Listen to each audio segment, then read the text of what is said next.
All right, not going to touch the mic from now. Okay, everyone note the time. This is when he said he was not going to touch the mic anymore, and we'll just see how many minutes. I'll give you all a heads up.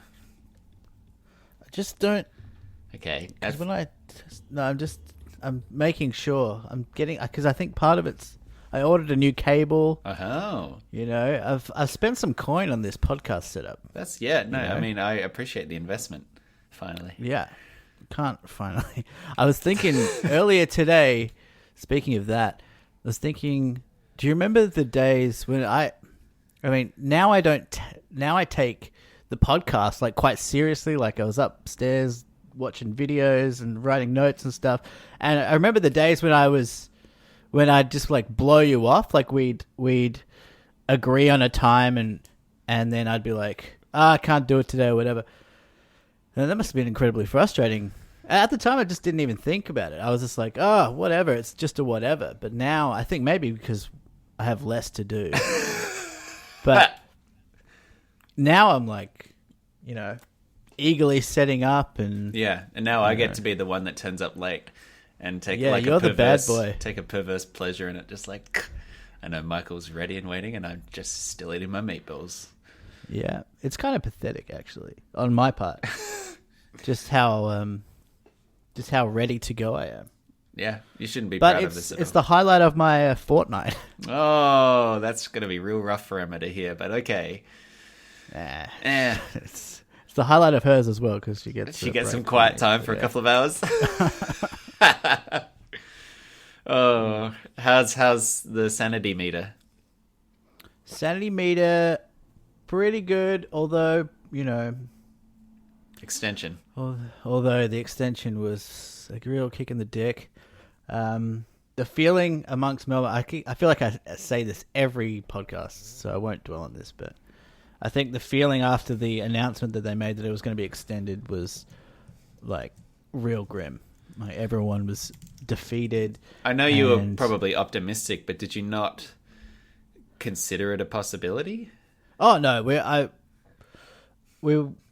expected to have the lockdown extended, but it was just like hearing the actual news, you know.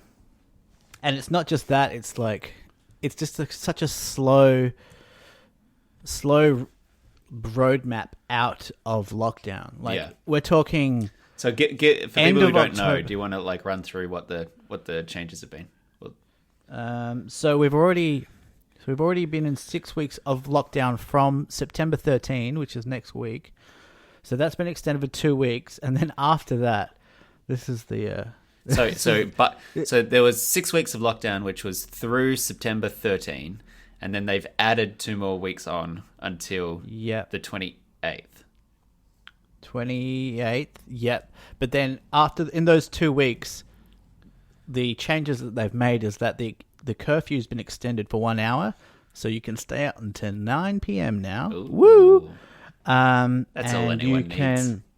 You can go for a walk for 2 hours now. So yeah, I heard an interesting thing today that it was coming from the government that apparently Wuhan was in lockdown for 2 months, and Victoria by the end of this will have been in lockdown for 3.5. Yeah, but we don't know the accuracy of the Wuhan data. In fact, there has been quite interesting suggestion. I was actually going to vaguely get into this later, but we'll do it as a wee little tangent because it's probably not substantial enough. But there was this concept that KC brought up with me the other day called Benford's Law. Benford's Law. So this states, let's say that you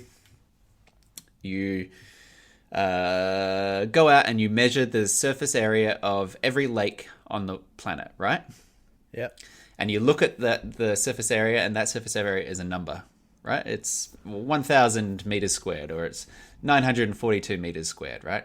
And you put all of those numbers into a big spreadsheet, and you've got this random collection of the random data of the size of lakes around the world. Thinking of the numbers that is that surface area, what do you think the likelihood is that the first digit starts with a 1? So, of all of the surface areas of every lake, how likely is it that it starts with a 1 versus starts with a 4 versus starts with a 6? Fuck, I don't even know where to start with this. If you were thinking it was a completely random set of numbers, you would be correct in guessing that there's only 10 numbers. So the chance of any one of those numbers being the leading number, other than 0, I guess, is around 1 in 10, right? Okay. But that is not actually true to real world. It is actually a 30% likelihood that your sample of randomly collected real world data, the size of surface area of a lake, starts with a 1. 30% chance it starts with a 1, and it decreases in likelihood, so it's actually less likely that it starts with a 9. Because there are small lakes? No, because of some inexplicable aspect of our universe. So Benford's law basically states that it is more likely that in a selection of numbers like that, it'll favor starting with a 1 over starting with a 9. And 1 is more likely than 2, and 2 is more likely than 3, and 3 is more likely than 4. It's very weird and very hard to wrap your head around quirk. Okay, so... Yeah, I'm struggling. Yeah, I'll send you through an explanation of it, because the reason I bring it up is that because the underlying takeaway from it is true randomness in a set of data is actually not likely to occur. When you have a random collection of data, maybe it's the money that's been transmitted into bank accounts or that sort of things. It's actually more likely that it starts with a 1 than with a 9, right? So because true randomness is unlikely in real life, they actually use this to detect fraud. Because when people go through and try and fake data, fake numbers, transmit money to get away from tax liabilities and that kind of stuff, they'll do it randomly. And actually, it should conform with Benford's law, which is not random. This is the plot of The Accountant with Matt Damon. So why? But what's the explanation, though? There are competing theories, and all of them are too mathematically complex for me to understand. I can get my head around the that observation. Sounds satisfying, isn't it? Well, no, but here's how I'm going to bring it all back around and make you satisfied. There have been researchers there have been researchers that have applied this to China's reporting of COVID cases and used it to prove, compared to every other country which has had 50,000 cases or more, that China's do not fit the expected numbers of cases per day and deaths per day, and they're suggests frauds. very strongly that it was frauded. Wow, that's cool. You tied that back in a real Christopher Nolan type way. Yeah. I mean, it was a long walk, and we went hard into maths very early for our podcast, but my point... It's almost too early. Very much too early. But my point was, we don't actually know that Wuhan's figures as to the severity of their case are at all accurate. Right. Well, I take that point, but all I see on the news is that they're throwing festivals and stuff, and I'm jealous. Yeah. And they started it, so, Yeah. That's where I'm at. Yeah, I get that. I don't mean to diminish your frustration at the ongoing lockdown. No, I was just joking. Yeah, but it is, it's kind of I think Victoria is one of the only governments that is Labour-run. I don't know, I just made that up kind of. But they are taking a very conservative approach, and ScoMo's coming out and he's saying, he's openly taking shots at Dan Andrews, saying this is kind of ridiculous. You need to do something more here. You need to do something for businesses. And look, I got to be honest. Like, even Emma and I, who are quite, we've been quite supportive of the way that this has been handled in Victoria. even us today, we were kind of thinking, I don't know, is this maybe too conservative? But it's so hard. Like, it's such a hard job that these people in power have. And I sympathize with Dan Andrews, especially right now, because he cannot win. Yeah. He will, if this works, he won't get thanked. No. And if it doesn't work, he'll get blamed. And even if it does work, he might still get blamed because businesses will go under. Yeah. So it's a thankless task, and he can't win. And I feel sorry for him, but also, I also feel really sorry for all these businesses that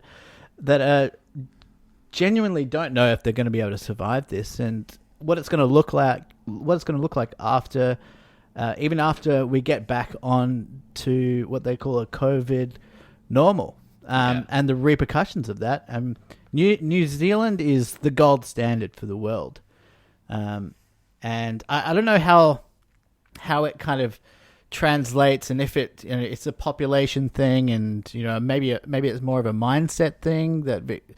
I know that ScoMo said that Dan Andrews said we won't be adopting the New Zealand model. That won't work for us. So was this recently or like 3 he months ago? No, he said that on Sunday. What's the New Zealand model that they were talking about? The New Zealand model was, I think, I'm going to butcher this, but I think it's like shutting down hard, as for 2 weeks, and then opening back up. In and the then theory if it gets, of like next resurgence, yeah, not currently. It's like what's our game plan going to be if this happens again? And he's saying, I don't think we're going to do it New Zealand style and shut down hard again. I could be wrong, but I think that's the difficult thing about it all is like, I totally get it, but I can't believe that the conservative position about this would be you need to open it up again and get all your deaths back up to hundreds a day. Like, I find that, like, is that seriously the position? I find that still so laughable. Like, because the numbers have dropped down to, you're at like 40 cases a day again, coming down from triple digits. Like, this methodology, as shitty as it had been, has actually worked to clamp down on this. And I just find it so infuriating that they think you've just got to open up when it would just immediately negate all of the gains and all of the hard work that you've put in to get there. Yeah, and I agree mostly with that. And I guess the argument that people make is that the ramifications of lockdown are potentially worse than the actual suffering of COVID, which is kind of a nonsensical argument, considering, like, if you, they'll quote the stats of how many people die, but that's with the lockdown. Like, yeah, they'll say, look, only 675 people have died in Victoria. How many people are suffering from mental illness, blah, blah, blah. But in reality, if we didn't have the lockdown, it could be the deaths would be in the thousands, yeah. And the other hard thing to accept, and I'm saying this because I struggled with this as well, is that what you hear on the news, 12 people died overnight, 20 people died. When they read out the ages of these people, they're like 80 plus. And it's just like, well, I know that's probably lazy thinking, but that's the impulse, is to be like, well, what are we doing? All these people they're at the end of their life, like, they've got weaker immune systems, whatever. Yeah, but picture yourself being 80 and being written off that way, right? If you believe this is your only life, right, you want to get as much out of it as you can, and being thrust in front as like cannon fodder is probably not. Okay, everyone, mark your times. Michael has touched the microphone stand, so that was probably in the range of about 15 minutes. That's not bad. That's not bad, Mike. I just realized my headphone cord is caught between the USB and the stand. So. Yeah. No, I get that as well, but also, and I'm not saying this because I'm not saying that I believe what I'm about to say. I'm just saying these are the thoughts that run through my head sometimes, and others, of course. That isn't there. If if it's killing mostly the elderly, then can't they just be locked down? But that's not how it works, right? That's not how it spreads. Because it spreads to the people that are out and about in public, right?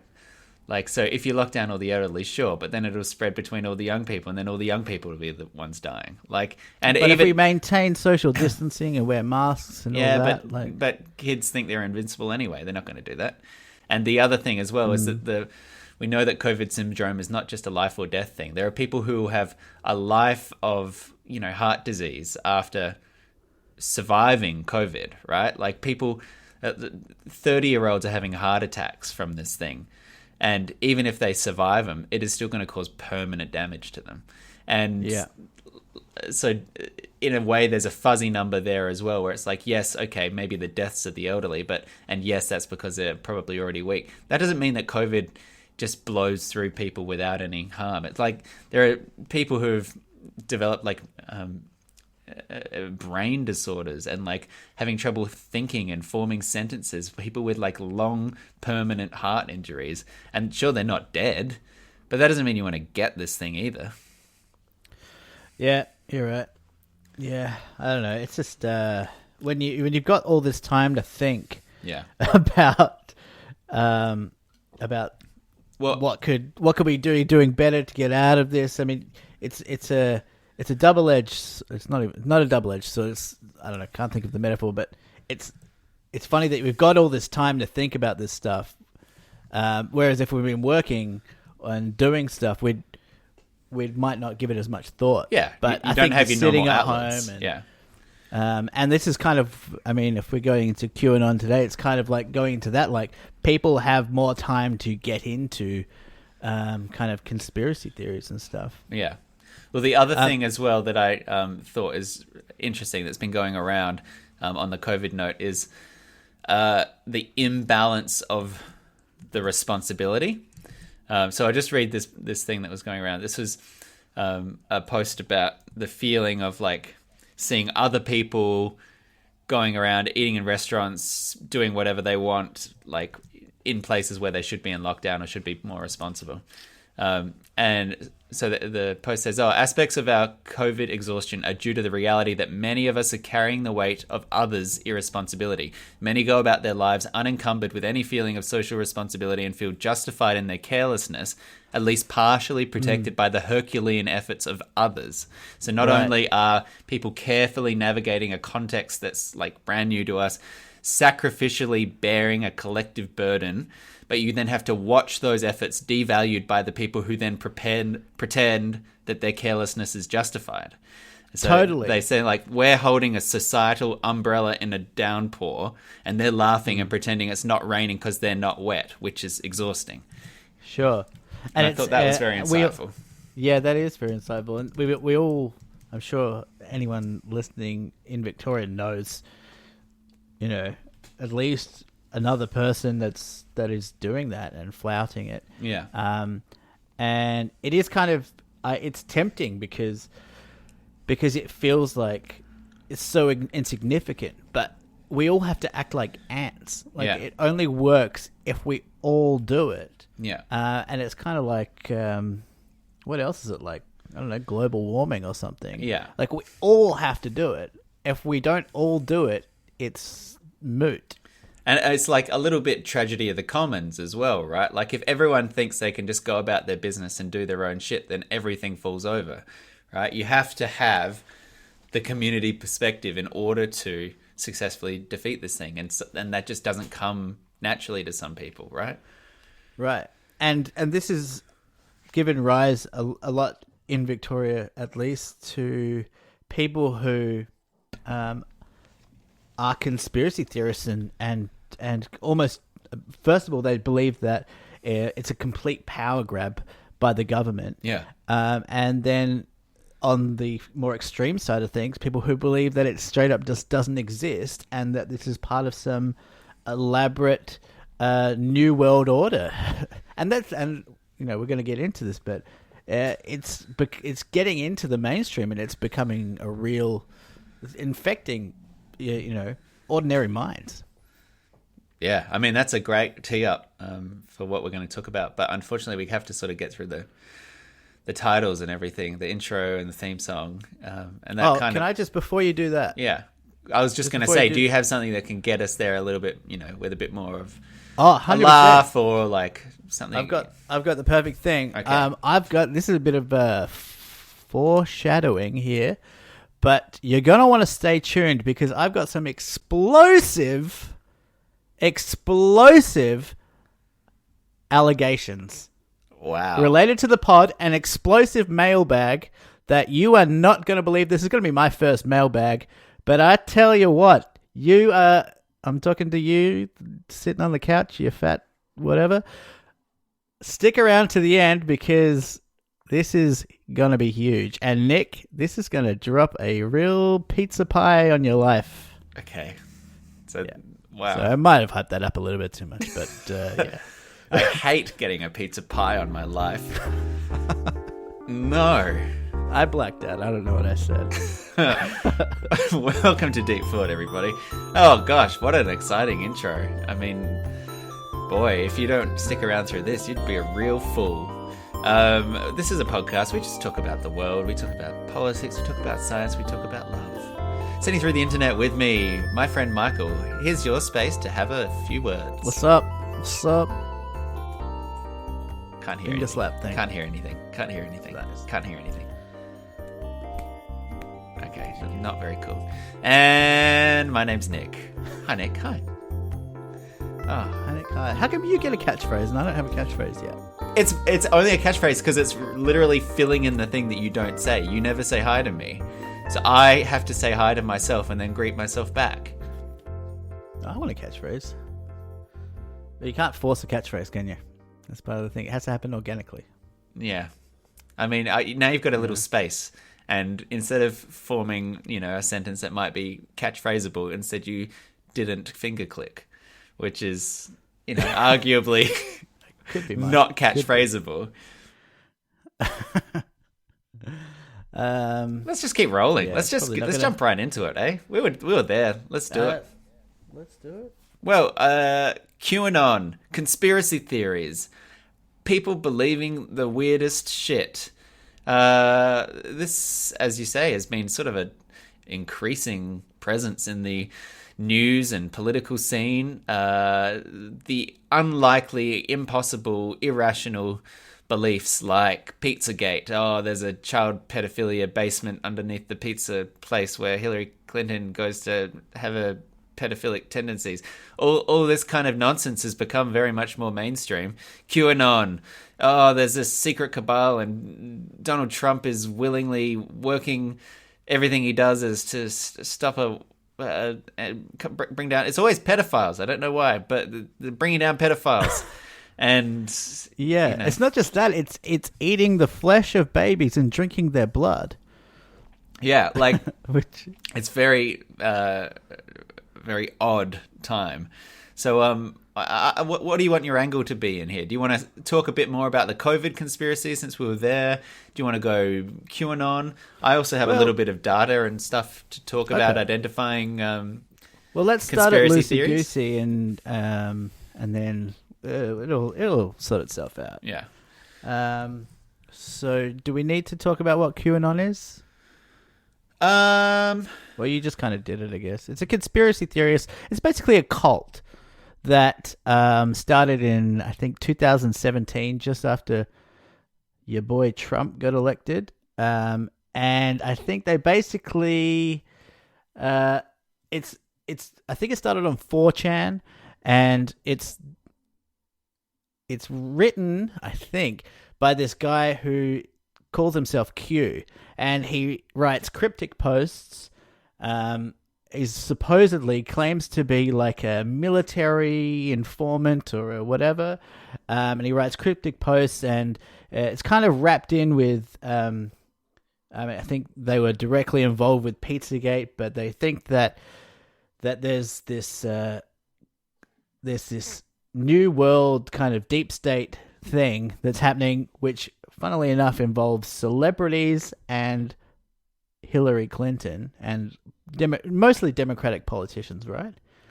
It's mostly it Democratic seems to be a conservative-based sort of movement.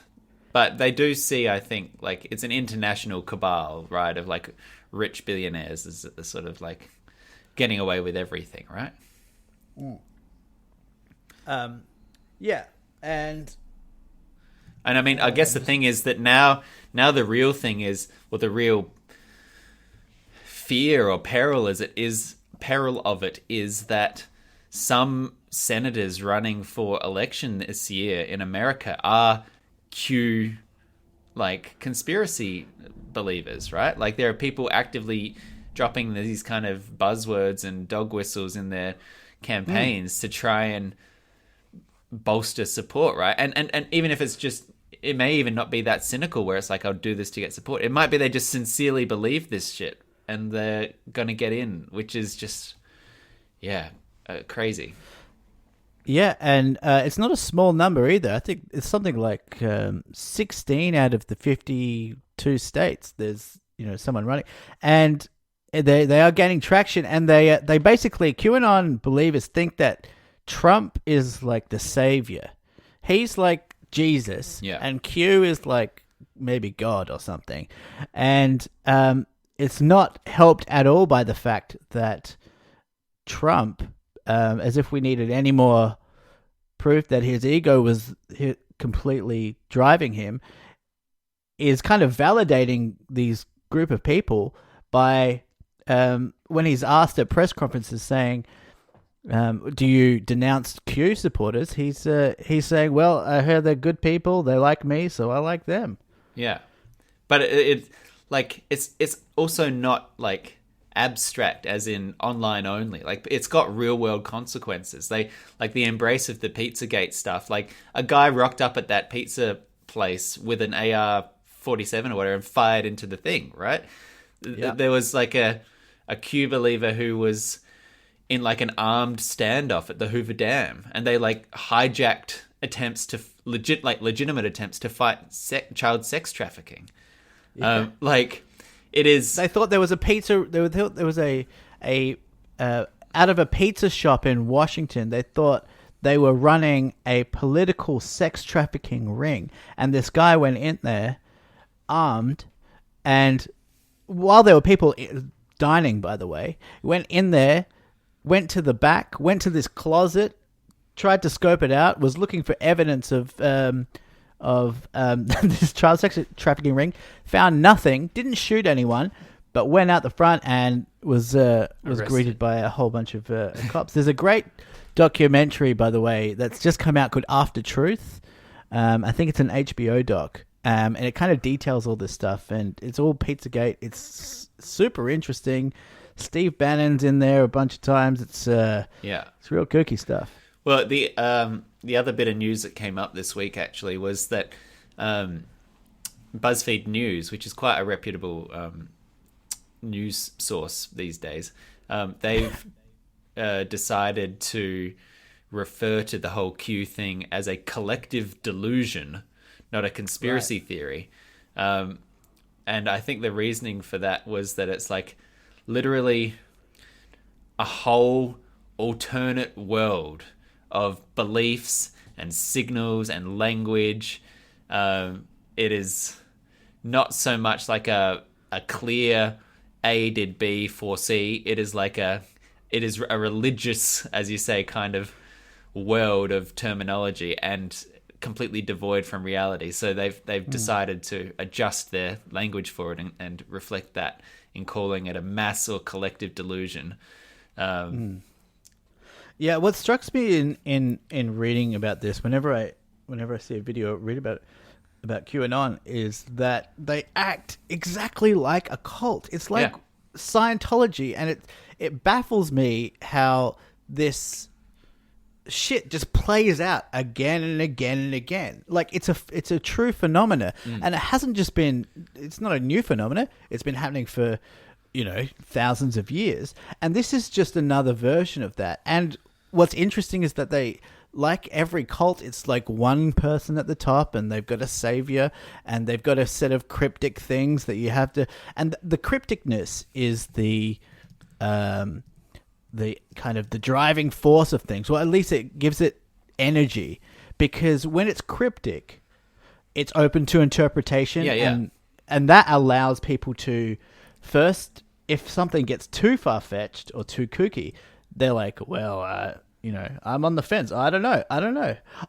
You see a lot of these QAnon supporters, or at least sympathizers, when they're asked about it, they won't flatly say that they support it. They say, look, we're just asking the question. I'm just asking a question. Yeah. And that's what fucking Trump does, man. That's what... and they kind of... It's such a weak way to go. They'll be like, some of them will just be like, oh, I followed the evidence. And they'll be like, what evidence? Or... One question I find funny to when I've seen like documentaries interviewing QAnon supporters is, who is they? When they talk about, they are they've created this sex trafficking ring and they are drinking the blood of young children. Who is they? Well, I don't want to get into that. I don't know who they is. Yeah. But it's like they have no idea. But at the same time, it is so like often anti-Semitic as well. Like a clear, like the whole George Soros thing, right? Like there is a definite like anti-Semitism bent to a lot of their conspiracies as well, right? So some of that reticence to like name names is probably because they know what they're not allowed to say. Well, it's the Jews, isn't it? Like they're self-aware enough to know a little bit about what that would sound like. If I can just read the end part of this article from the BuzzFeed News thing about why they have changed their description of it.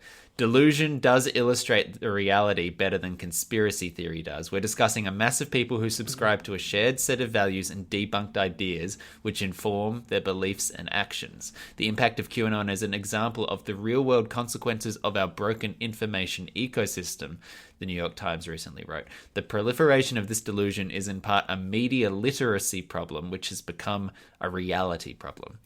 So it's in terms of media literacy, I think what they're getting at there is that our world on the internet now, the validity of things, the understanding of what should be believed or disbelieved, that is not readily taught, right? It's not a skill set that people naturally have, and so they find themselves, sharing around this shit which doesn't actually hold up to scrutiny when given a proper examination. Yeah, and just leaping off that point is Facebook and I think YouTube have gotten into some hot water about this as well, because there's this thing called rabbit holing, and people are saying that Facebook and YouTube and maybe not TikTok or whatever have actually kind of been accidentally fueling this by way of their algorithms. So their algorithms, people who go seek out these videos, their algorithms will actually send these people into a rabbit hole. Once you watch one video, you watch another video, you end up going really deep. Yeah. And when you're sitting there watching, hours and hours of this kind of bullshit, that's my notes. That's not. Yeah. That's not bullshit. That's real. You can see how it'll send people loopy. It's like being lectured to. It's like entering into a voluntary brainwash of yourself. Maybe it's not even voluntary. It's just we're creatures of impulse, and people can get carried away with this shit. People's minds are fragile and easily influenced. Well, the other crazy thing about the algorithms as well is that, like, there's been a lot of eyes on Facebook recently because they continue to do bad and dumb things. And one of them is, like, if you search for Holocaust on the Facebook search bar, you will get surfaced Holocaust denial videos. Right. Like, and isn't that just crazy, right? When you think about that kind of sensitive search term, that why on earth, if you're searching for the Holocaust, would you get things which are anti-Holocaust in its effect, right? When you're disproving that stuff. And that's the kind of thing where, like, those platforms have a duty to be much more careful in the way that they design their algorithms and the way that they surface content to people, but they're just abdicating that responsibility because no one can hold them accountable for it. But what's going on there then? Is it just they're getting the algorithm is just highlighting keywords and then they're seeing Holocaust and then Holocaust denial videos have X amount of views, so that will lead into the other? Probably. No one really knows how the algorithms work for these things because it's a sort of state secret, right? That's your secret juice, which is part of your value. But yeah, it is likely that... I mean, the question is, why are those videos permissible on Facebook in the first place, right? If you've got a Holocaust denial video, it should be banned. But in effect, I think it's probably being shared around and thus popular and thus surfaced. But I don't really know the reasoning behind it. There was an interesting thread from a guy called John Cook, who is a author and scientist. He's a research assistant professor at the Center for Climate Change Communication. And basically, one of his areas of studies has been conspiracy theories, because understanding conspiracy theories affects the way that you communicate things like climate change, right? If you're battling against people who think that this is all some grand attempt to strip away your rights or whatever, then you need to know how to counter that. And so I'll just rattle through these quickly. These are the traits of conspiratorial thinking. It's kind of like a checklist to tell whether or not what you're looking at is a conspiracy theory. The 7 telltale traits of conspiratorial thinking are summarized and more easily remembered with the acronym CONSPIR, CONSPIR. And there's a handbook, which a PDF, which is actually quite an easy read, which I'll put in the show notes. But it's quite interesting. But I'll run through these letters now, okay? C, contradictory. Conspiracy theorists can simultaneously believe in ideas that are mutually contradictory. This is because their commitment to disbelieving the official account is so absolute, it doesn't matter if it's incoherent. Contradictory. O is overriding suspicion. So conspiratorial thinking involves nihilistic degrees of skepticism towards the official account. This extreme degree of suspicion prevents belief in anything that doesn't fit into a conspiracy theory. N is nefarious intent. This is the motivation behind any presumed conspiracy is invariably assumed to be nefarious. Conspiracy theories never propose that the presumed conspirators have benign motivations. It's always bad, right? Right. S, something must be wrong. Although conspiracy theorists occasionally abandon specific ideas when they become untenable, those revisions don't change the overall conclusion that something must be wrong. So even when presented with facts which contradict it, they're able to discount that one aspect, but still hold on to the overall theory because the official account's based on deception, right? P, persecuted victim. Conspiracy theorists present themselves as victims of organized persecution, and at the same time they see themselves as brave antagonists in taking on conspirators. So conspiratorial thinking involves a self-perception of being simultaneously a victim and a hero.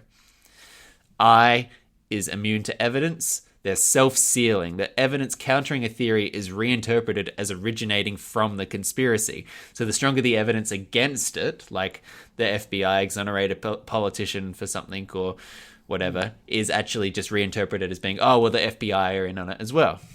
Right. And finally, R, the reinterpreting of randomness. The overriding suspicion found in conspiratorial thinking results in the belief that nothing occurs by accident. Small random events are reinterpreted as being caused by the conspiracy. So I thought that was a really interesting perspective into sort of the defining aspects of how these things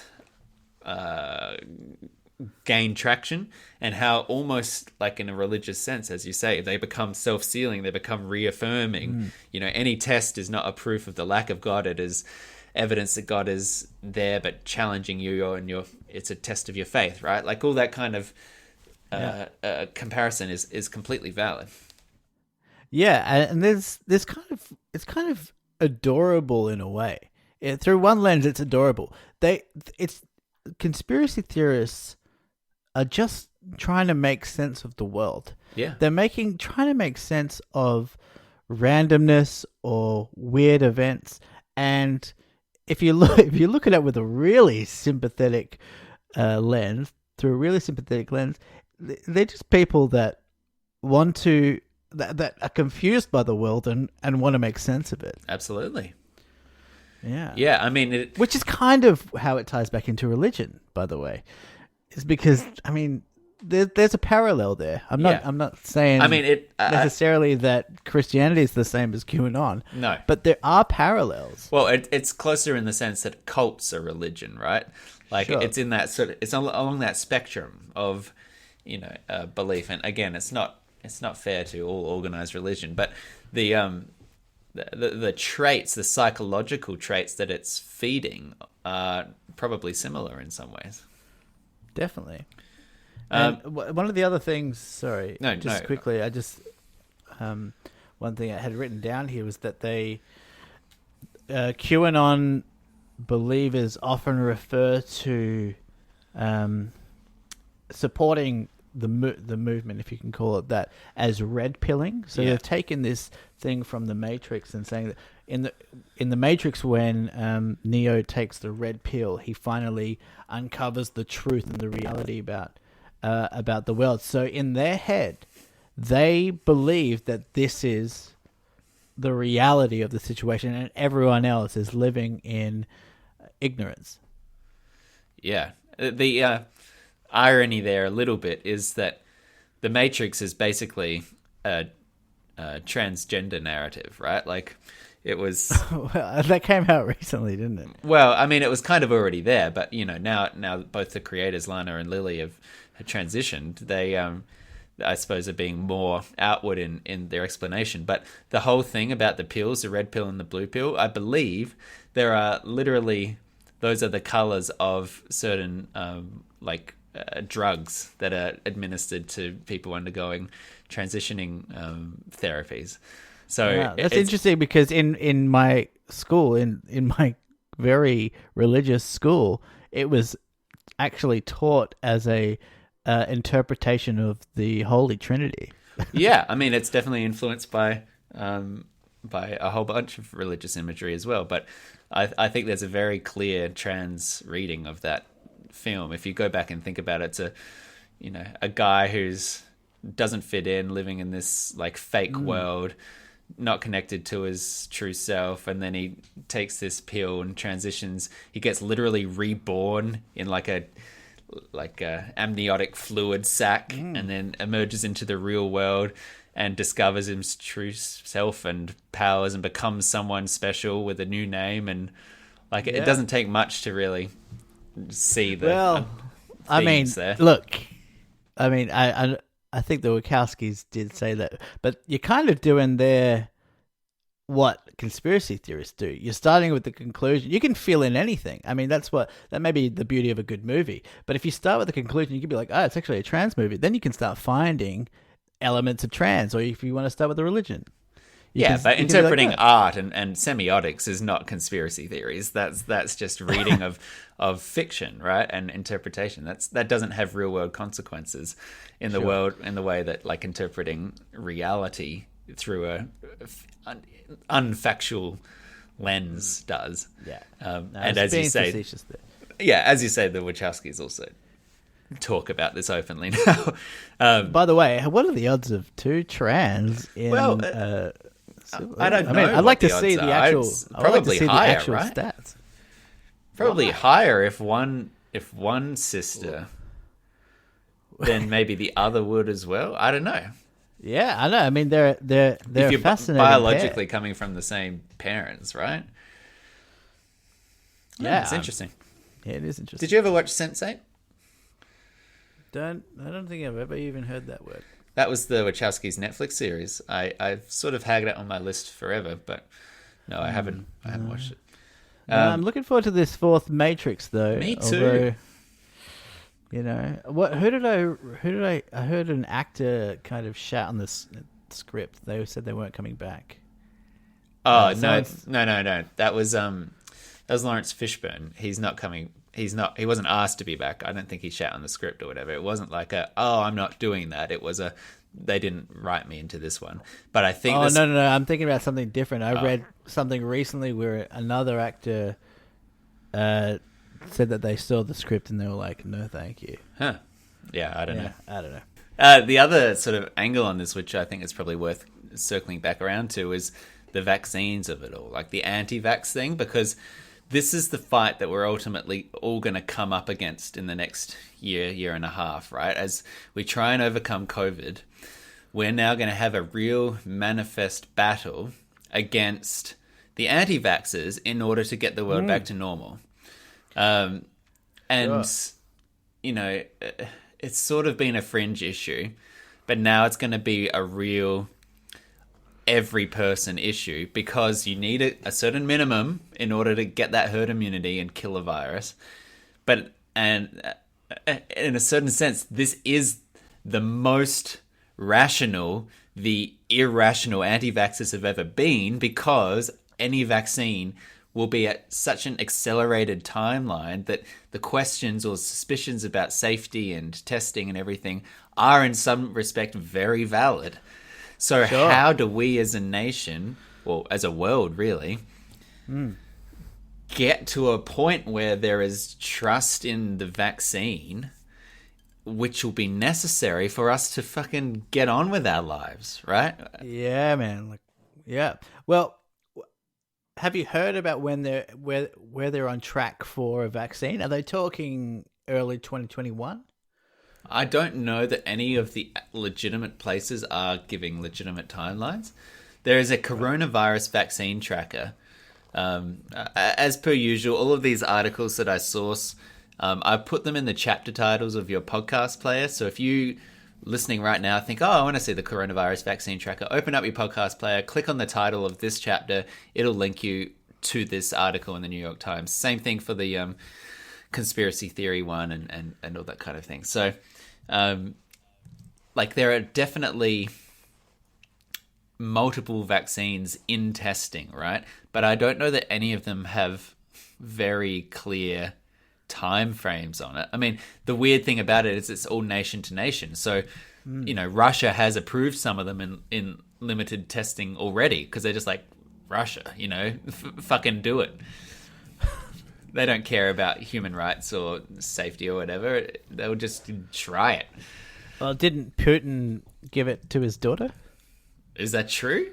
Yeah, he gave it to his daughter. I didn't hear that. Yeah, that was a big thing.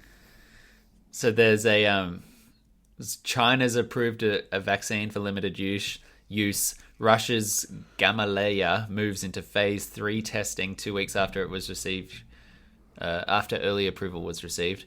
Kazakhstan has good. One entering phase 1. So there are a few underway. Apparently, so this is the New York Times tracker. There are 24 vaccines testing safety and dosage. There are 14 in phase 2, which are expanded safety trials.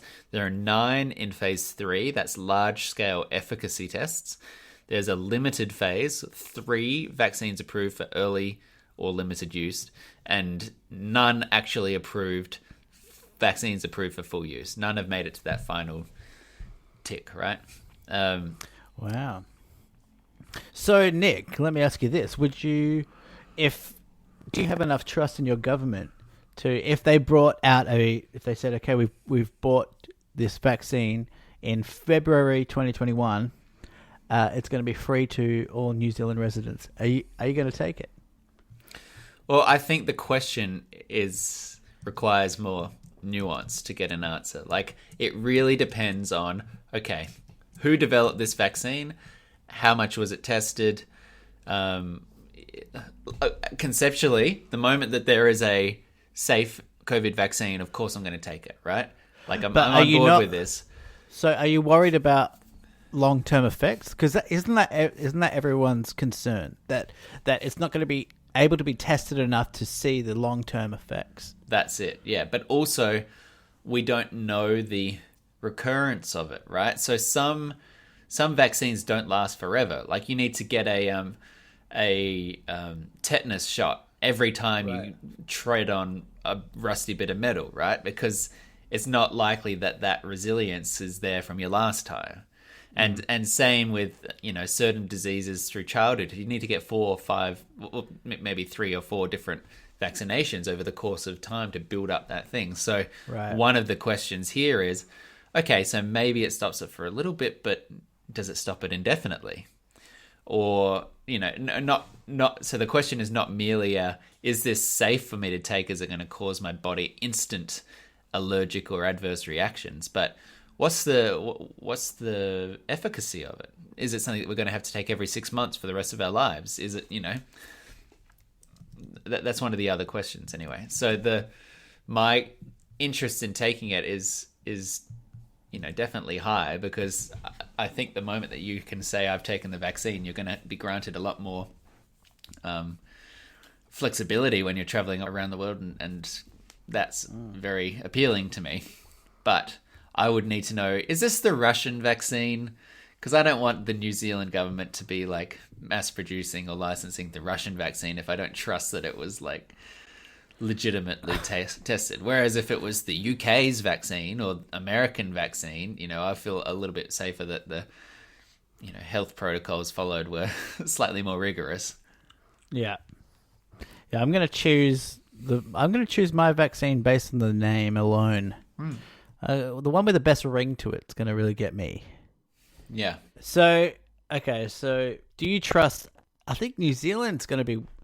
You're in a great spot because New Zealand, Jacinda's not gonna do anything, rash or hasty or anything. So you're in a good spot. But I feel like in Australia, it's a little bit different.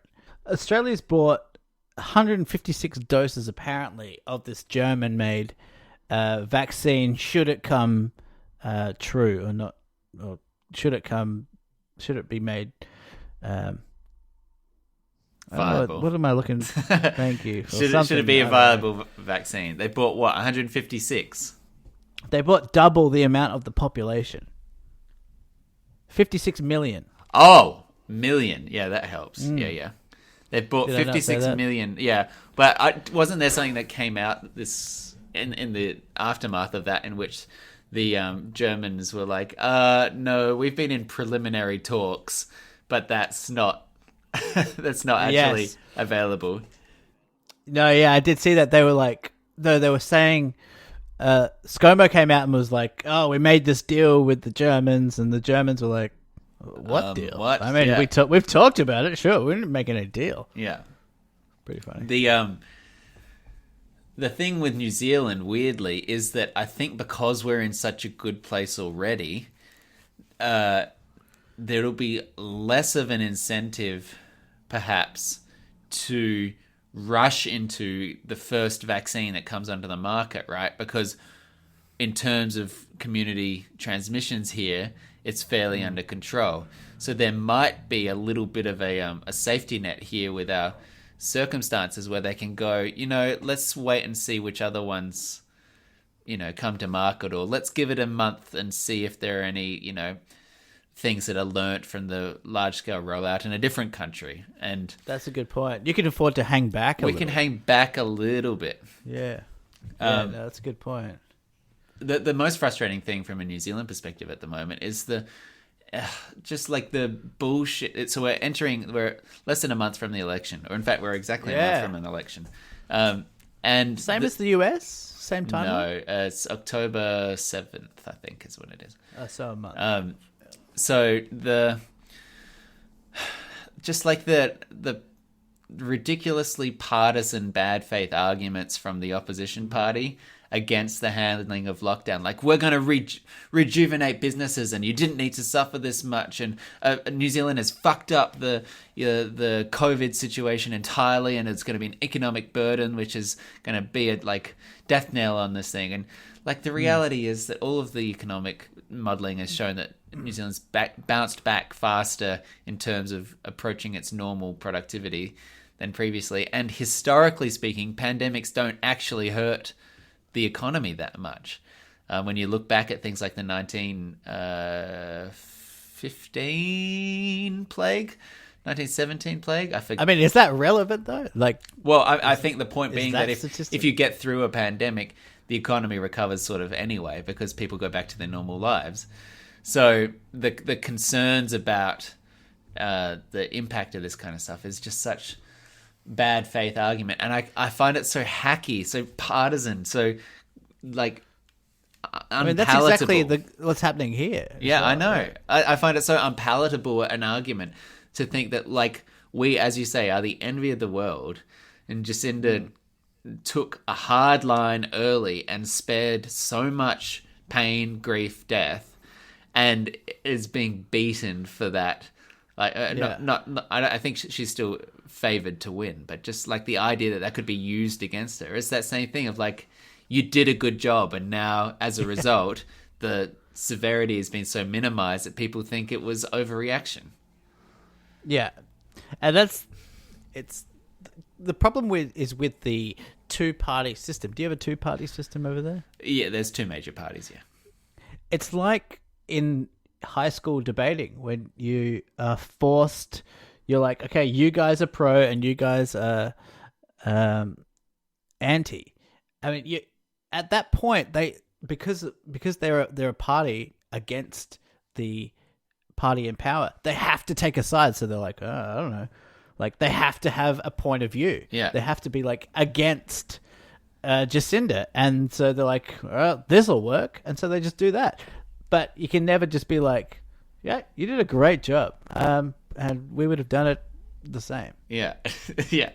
You're totally like that. It's not a successful argument. Vote for us. We would have done exactly what they did.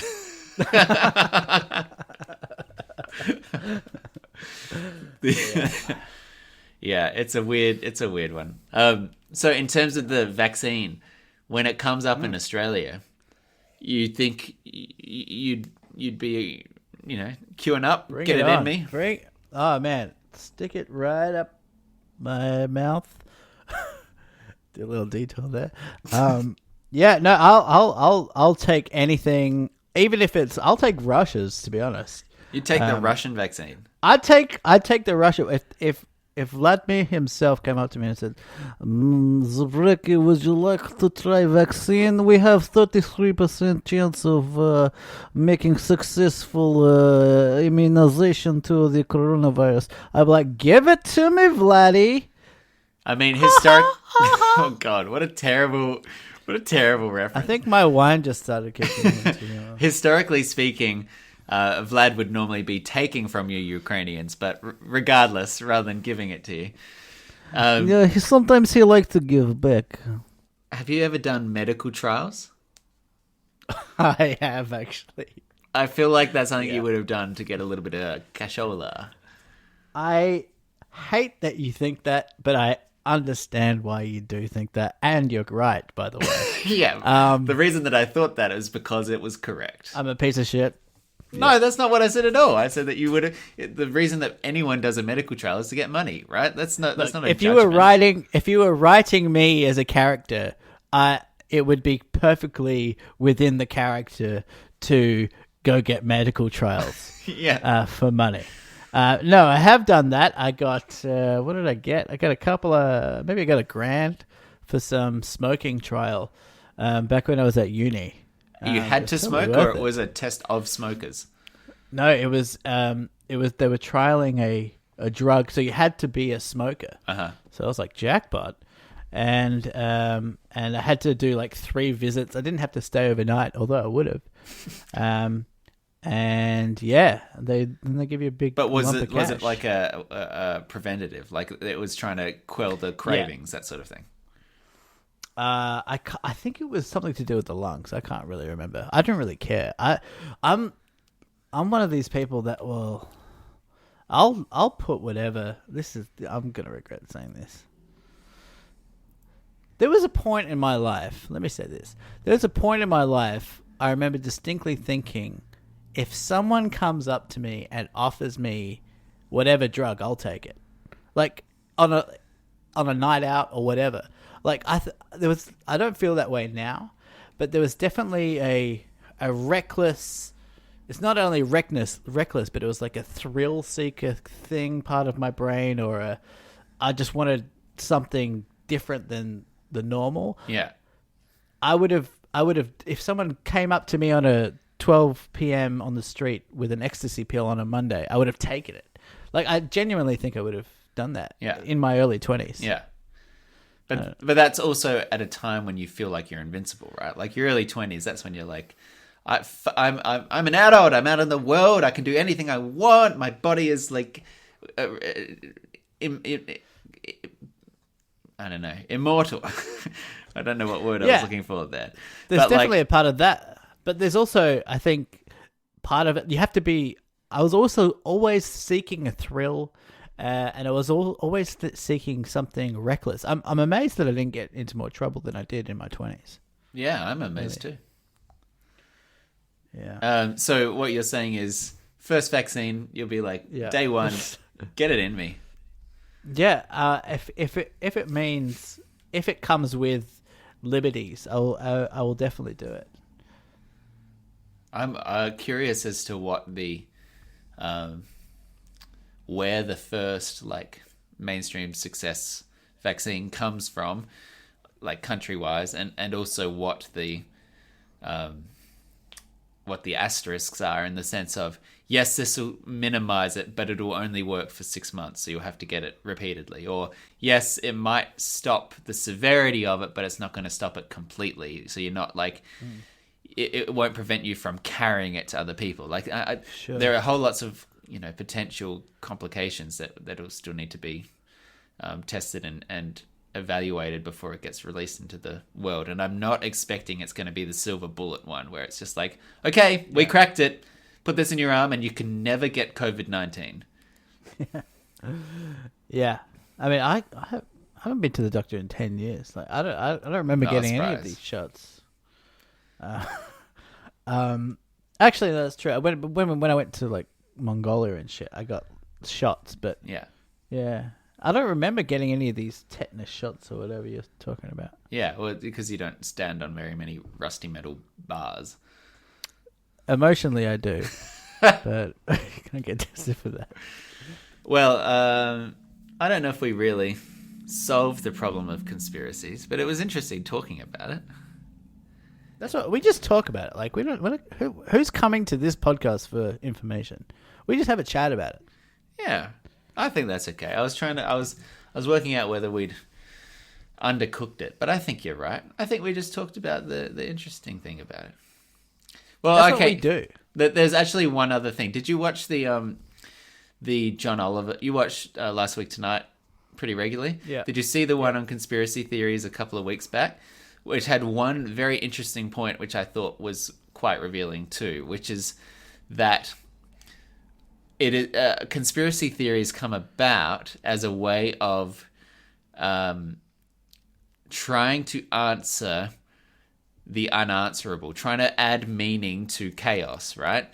Sure. But it doesn't happen for things which have small effects. So the conspiracy comes about when they're trying to find big answers for big impact things. Sure.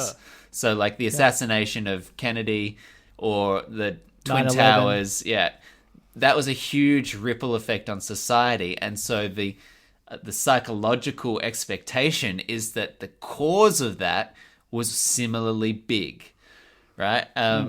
When the reality is just that it was a couple of people, or just that it was a bit random, or that sort of thing.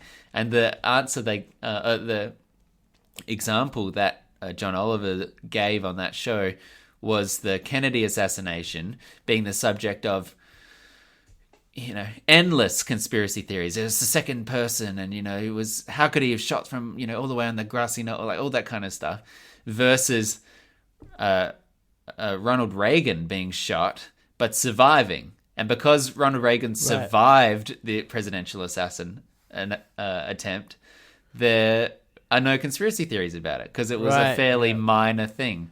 So I think the other sort of context through which to view the increasing prevalence of these kind of crazy, QAnon, anti-vax, Pizzagate kind of level of conspiracies is through the lens of the world is so fucking crazy right now, and the effects of everything that's going on, pandemic, the Black Lives Matter movement, the presidential instability of America, society is in such a crazy place that the answer also needs to be crazy.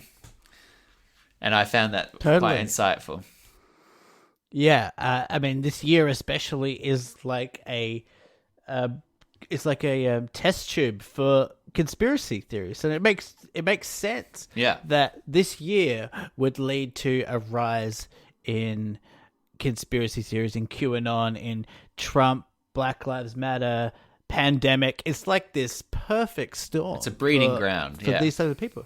Yeah. And it makes sense, and it's like I said before, and like John Oliver said on the program, it's people trying to make sense of, people trying to find patterns in chaos, because sometimes reality is kind of difficult to process. Yeah, well said. Well said, Michael. Thank you. Oh, okay. You said well said when I said well said, and again undermined the genuine sentiment. Drop out my audio just before I said that. I'll drop it out so that you don't sound like a tosser. If you want a little bit more of our chit chats, well, there's plenty more hours. They're sitting out there on the internet. You can scroll down your podcast player. There's dozens of other episodes there, and some of them are good. You can head on to deepfort.podbean.com and find a whole selection of them. Our Facebook page has interesting articles, has very funny witticisms. There's a whole lot of parsnip chat there if you'd like that sort of thing. If you head onto our Instagram, you can see some notifications when our episodes go live. You can see some workout videos from Mike. Wait. Oh, no, sorry. You can't see work. I don't know why I thought that. Can't see workout videos from Michael there. Twitter.com/deepfort if you want to give us a follow. And send in your questions and thoughts and requests to deepfort@gmail.com. And we'll be sure to answer them with a degree of alacrity you will not believe. How was your painting? I know you sort of talked about it a little bit, but... Well, the painting, dude, was a absolute hit. And not just with me, with Emma and with a whole bunch of our friends. Like, it's so weird how that kind of came back in. That you initially got me this thing, and I put it on the Deep Thought thing, and was kind of making fun of the fact that initially I was like, ugh. It's like kind of like giving someone a fish. Got you like, now I have to look up their for fish. A painting, and it's a paint and drink night, and I was like, even when I gave it to you, I couched it like, this is probably not what you would normally go and do, but sure. I just thought maybe you could try creating something you don't normally create, and you're a bit like, okay.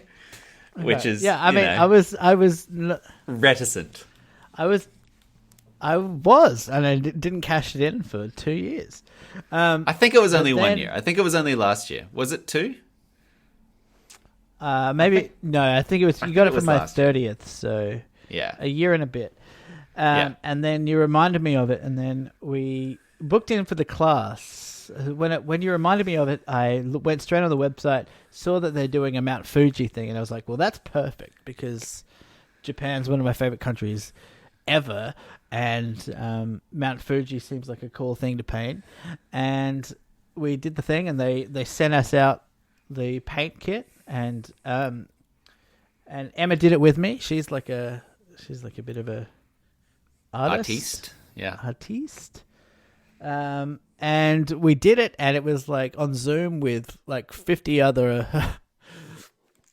It's going to sound like I'm generalizing, but this is the reality. It's like 50 other like young women. But yeah, no, it was super fun, and I took it. I made myself take it seriously, because I think Emma expected me to kind of be a goof and take the piss, and I did draw I ad-libbed a little UFO in there to give it a little Michael Spice. flair, but I took it seriously, and it was super fun, and Emma and I got a little bit pissed, and it was so much fun. We really appreciated the gift, and Really appreciated it coming back around. Yeah. And in the perfect time. Like we're at the moment we're in lockdown. We're looking for different things to do. It was novel. It was cool. It was fun. It was just the best. And now we've got a bunch of friends that have booked in for another one, and we're all going to do a group one. Like, awesome. It's great. So I appreciate it very much.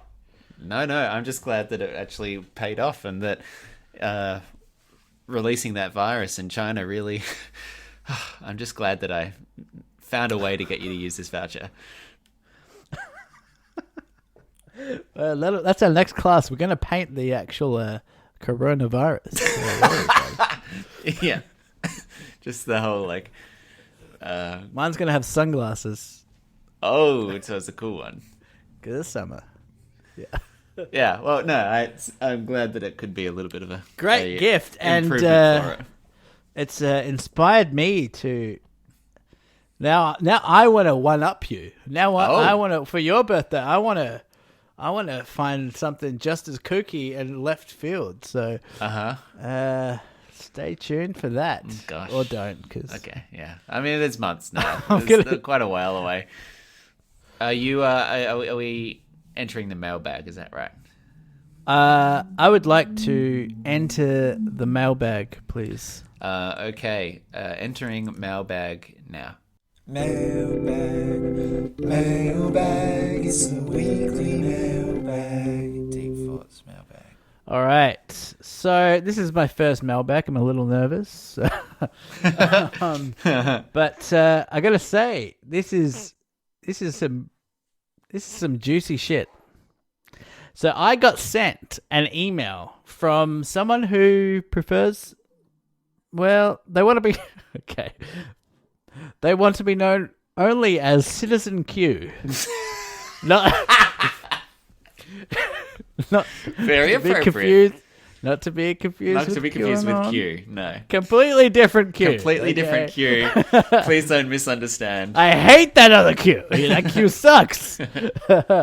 So I usually Nick doesn't give me the logins for the default password, which is fine. He's a control freak, whatever. So sometimes people feel like they need to contact me directly, and by sometimes I mean one time.